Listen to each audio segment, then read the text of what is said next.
Trey and Matt took me to Salt Lake City early on in our writing process. We took a field trip there, and they showed me Temple Square, and they took me on all the little tours that the missionaries take you on. There's one room where Jesus is kind of standing there, and there's a star field behind him. But it's not just, I mean, first of all, that's a little weird to have Jesus with a star field. You just don't usually see that. It's so science fiction-y.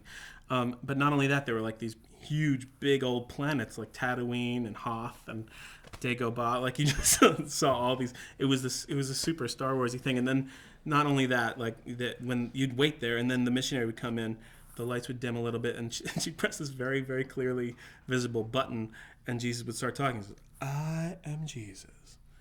So that's where that part came from.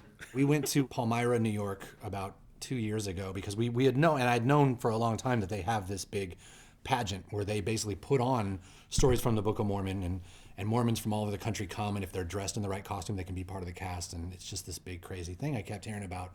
And finally, 2 years ago, Matt and Bobby and I were like, okay, we gotta go.